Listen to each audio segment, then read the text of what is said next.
Let's go right into treatment, because that, I think, is the most important part of this roundtable, especially in the United States. For the patient that comes into your emergency room that's tested positive, that's symptomatic, however, no signs of ARDS yet, does not need to get intubated yet, what are your treatment strategies at this point besides isolation? You want me to talk about that, or? Sure, yeah, jump right in. Sure. So the patients tend to fall into, and I'd really love to also hear what the Italian experience has been like for you guys. For us, we've seen that people either seem to be, really quite acute coming in from home, short of breath, and decompensate quickly in the emergency department and are intubated and sent to the ICU. And then other patients are, they're somewhat mild, but a little bit hypoxemic, admitted into the ward. And then many of them do just fine. And then some of them, and it's really difficult to predict which ones, will decompensate at usually around over 12 hours with a rapid increase in work of breathing and hypoxemia and are intubated. Is that kind of what you guys are, I guess, seeing? Yeah, can I tell you the situation up today in Padua General Hospital? We have 82 patients on the ward, COVID positive, and 24 patients in ICU, intubated. We had 7 deaths since then. 43 patients have been discharged so far since the 23rd of February. So this is the situation. So for those ward patients, from what I've read and seen, early goals of care discussions, in case they do go that unfortunate route where they have the acute worsening, fluid sparing resuscitation. Are you all doing empiric antibiotics up front? No. Yeah. No. Oh.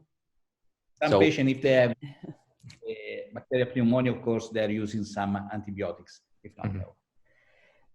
It sort of depends on our suspicion. If we have our diagnosis of thinking this is COVID and it looks like a viral pneumonitis, then we're not necessarily treating with empiric antibiotics. The patients who get critically ill in the ICU will start, or patients who are decompensating will start antibiotics in case there is a co-infection.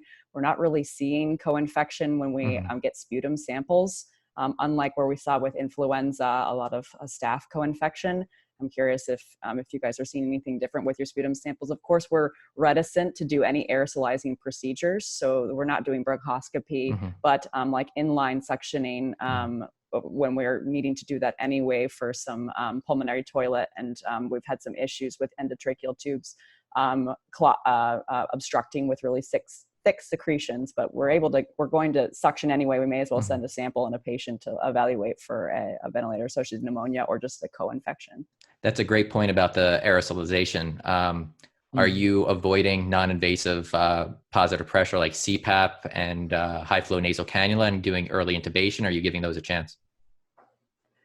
So right now, what we're doing, we have the ventilators. And I don't know if in some areas, if they don't have ventilators and thus are going to use the other adjunctive oxygen delivery devices. But for us, we're really trying to avoid aerosolizing of anything. So we're not using nebulized medications. We're using, if we're going to deliver albuterol, so it can be difficult, an asthmatic or a COPD patient with a exacerbation, we would normally give them nebulized medications. So we're using MDI with a spacer.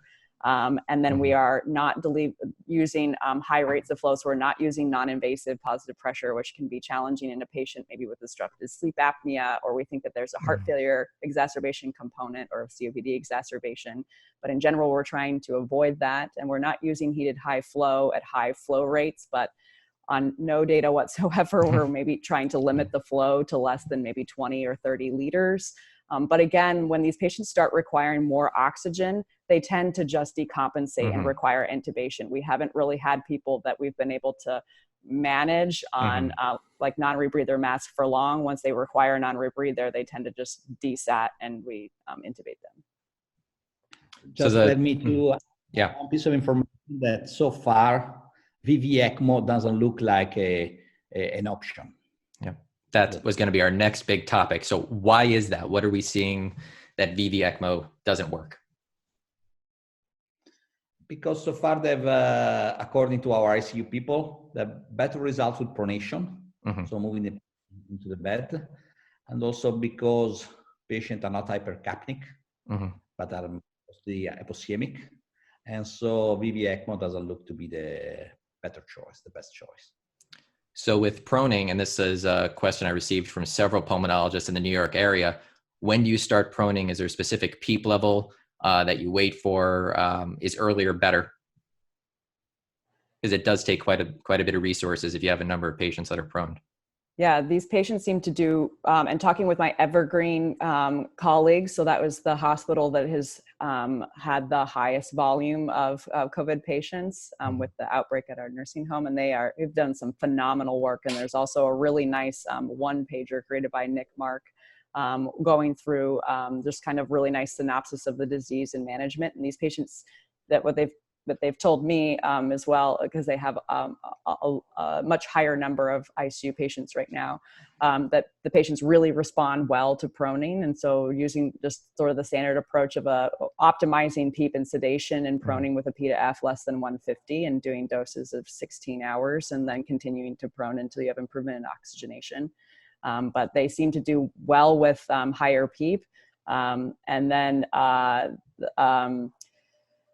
so well with the higher PEEP, the proning, the restrictive fluid strategy, and then some adjunctive therapies and avoiding steroids have been sort of the therapies. And then considering VV ECMO for refractory hypoxemia. But again, a lot of them are, like you said, are really responsive to the PEEP and proning. Yeah. So Dr. Chang, regarding ECMO, have you been called to consider a number of patients for ECMO? Have you put anyone on ECMO? And in line with all of that, should we be considering VA ECMO for any of these patients, since there seems to be this really kind of viral myocarditis picture that's been reported? Yeah, I mean, I think Janelle and I have been over the last few days talking about what our response is. Fortunately, at our hospital right now, we have not had anyone that has gone on ECMO.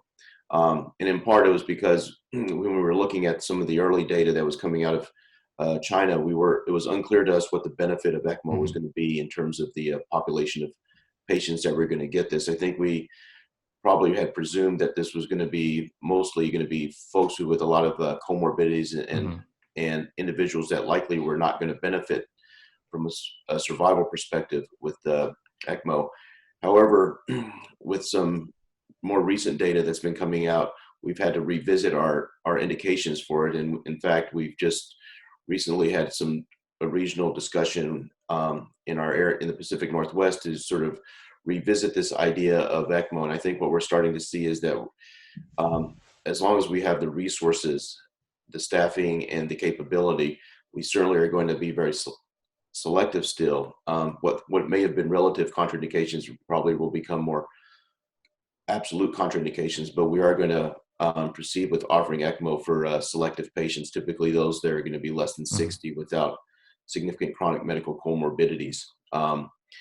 As far as the question of VA ECMO, I think that at least logistically right now, while we know that there's patients who go on VA ECMO that subsequently developed a cardiac or end up requiring a myocarditis or having cardiac insufficiency that would perhaps benefit from VAV or VA.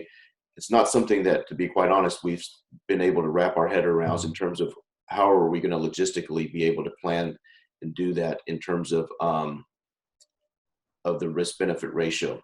It seems like a lot of those patients who go on VA ECMO, at least from the early, it's unclear to that how many patients are actually really going to benefit and survive when they have a heart failure along with the respiratory failure. Gino, I don't know what your experience has been with the VA ECMO in Italy, since you guys have probably seen a lot more critically ill patients. Be curious to hear what you have to say. Well, the patient very recently, she died today actually on VA ECMO, but she had a myocarditis, but apparently the testing for COVID was negative. So really we don't have experience for VA ECMO in COVID positive patients with myocarditis.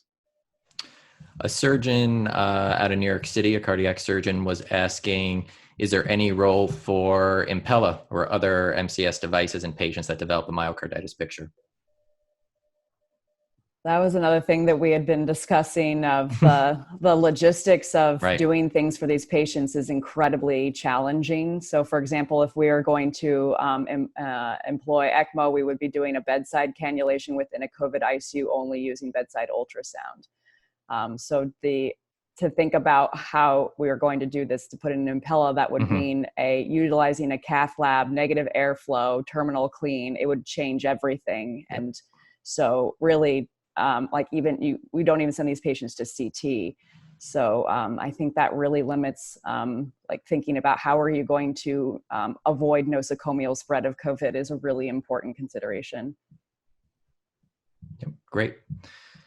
So the other treatments that everyone's trying, since we don't have great data, we obviously don't have randomized controlled trials to test out these new investigational drugs. The most common one that we're hearing about is remdesivir. So how often are you guys using it? Who's eligible for it? And then how do we get it? It's really only compassionate use. What does that mean? And how do you go about getting it for your patients? This is a very good question. I just would like to add that the timing of using this drug for me is crucial. And I think if you use on a compassionate model, when you think that there is nothing else that you can do, I think that they are probably running for failure, but I'm not a specialist for COVID, but just the perception that I had talking with colleagues inside the hospital, not only in Padua, but also outside Padua. I think the timing for using those drugs probably plays a role.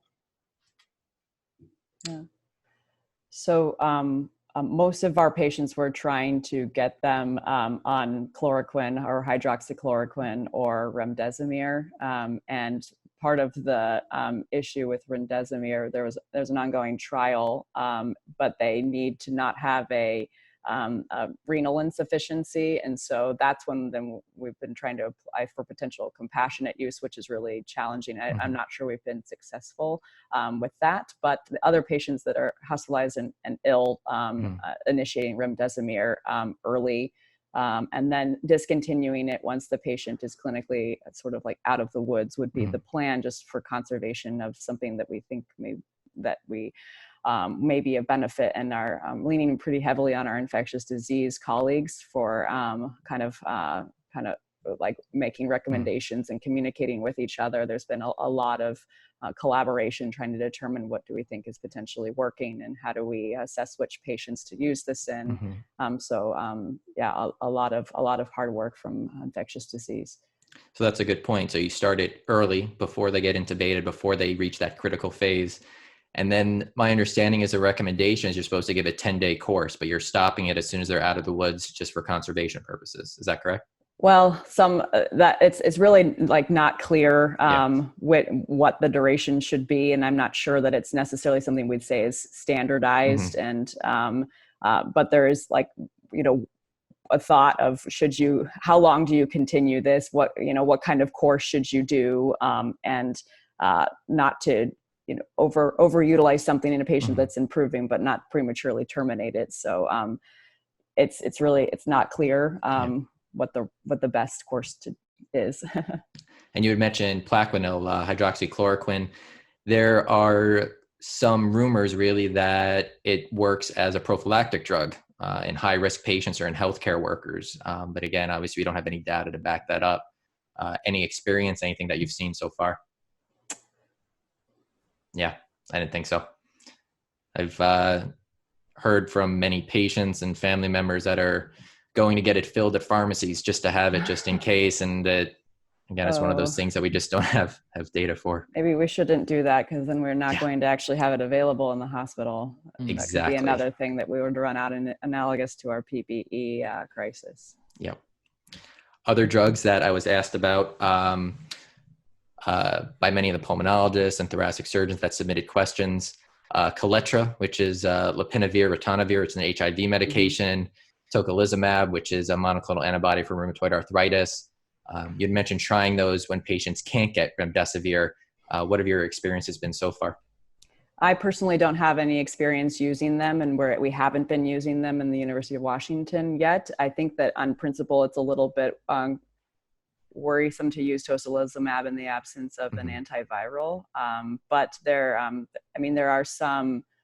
there's some data with some limitations looking at the use of tocilizumab and also the use of steroids. The data are so limited, and there really isn't a lot of guidance. But I have not had any of our patients. We haven't used that for any of ours here, so I don't know if anybody else has, or if you're doing that in Italy.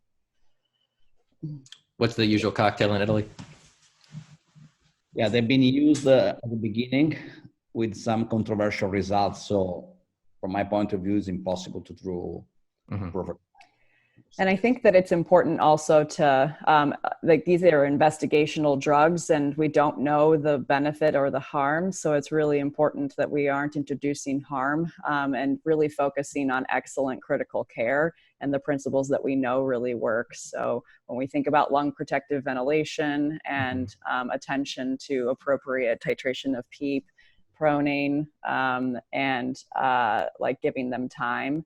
It is interesting too. One thing I neglected to mention is the compliance that actually seems to be quite high, and we're not running into as many issues with concerns for barotrauma like we do with influenza ARDS, and it's probably another reason why we have less patients that we feel pushed to go onto VV ECMO, because we're able to maintain like safer plateau pressures. So really just paying attention to good critical care and mitigating other risks, right? Other infections, clotting, all the other things that we think of for our critically ill patients, and maximizing good supportive care, giving them time. So in regards to cardiothoracic surgeons out there, besides the potential use of ECMO, what are some other situations we may be called for? Is anyone seeing any pleural effusions? Are there any concerns for empyema? This is a question that came out of a surgeon from Arkansas. Not really. No. Well, I don't have too much experience with COVID-19 here in Hong Kong, simply because we don't have that many cases right now.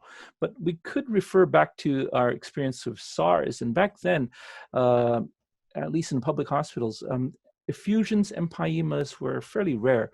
We did have a small series of pneumothorax, and this usually occurs in the more severe cases, especially the ones who are in ICU, who may have had some positive pressure ventilation. And our experience from 2003 with SARS is that these cases tend not to require surgical intervention. They either invariably have a poor course by the time they have pneumothorax resulting from the coronavirus, or ultimately they resolve just with simple conservative management of chest drains. So in case there is anybody out there who does encounter anybody with pneumothorax with COVID-19, it's probably going to be managed ultimately conservatively, I think. Great.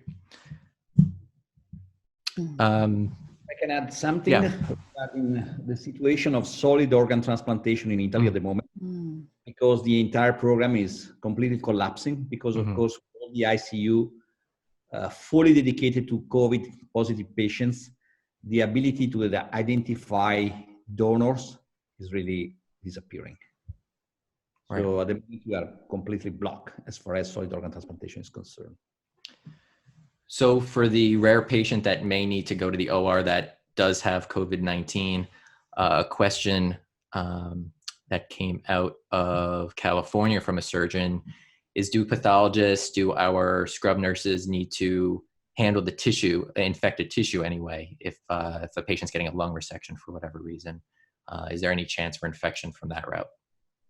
Any thoughts? Yeah, I think, again, referring back to our experience in 2003 with SARS, is that the actual resected tissue just needs usual common sense precautions. The main risk during the entire operating room procedure, obviously, is the intubation and extubation. And anybody in proximity of the upper airways at the time of the intubation and extubation does require N95, full PPEs, eye protection, the whole works. We usually wrap the patient's head in a plastic bag, of course, the usual precautions. And I think that brings up a really important point that as hospitals in areas that haven't had the surge hit yet, to really consider early stopping or delaying elective surgeries. We've had some patients that it can be very, just like Gino said, it's hard to know who is actually shedding the virus, and you can have asymptomatic spread. And then we've had some patients develop respiratory symptoms that maybe had some preoperatively and they were coming in for their elective cases and now have COVID and are in the hospital. So like trying to limit the patients that are coming into your hospital, I think is really important, because then you end up with healthcare personnel exposure, and it's a risk to losing your workforce. And then also heavily screening patients who are coming in and limiting anyone entering into your hospital is really important. So we have kind of set up a screening process and only using a couple of entry points for the hospital, and limiting any visitors based on specific indications for when someone could come in and visit. So just decreasing the number of people in the hospital, just to try to keep your healthcare workers from getting sick. Because as soon as you're losing your healthcare workers, you're losing your work. That's really a critical piece. And then, I can add something in Padua General Hospital, for example, all the outpatient clinic have been closed down so far. And of course, as mentioned by Dr. Badilak, also visitors are not allowed to come into the hospital. One of the things that, the University of Washington has done is there's a lot of obvious increased interest among the public about getting tested and what should I do about symptoms, and in an effort to sort of decrease the run into the hospitals and the ambulatory clinics, we've really tried to start using more telemedicine and calls to try to screen for it and provide advice that way. And so we've really increased the use of telemedicine within our system by our primary care doctors and our primary care providers, in terms of trying to help the public address what's increasingly becoming more and more concerning to them. And that's another way that we can sort of protect sort of the essential personnel in the hospitals, is by trying to decrease that aspect. And so we've seen a really high increase in that use as well. how are you handling the blood shortage in Italy, Dr. Gerosa? Sorry, say that again, please.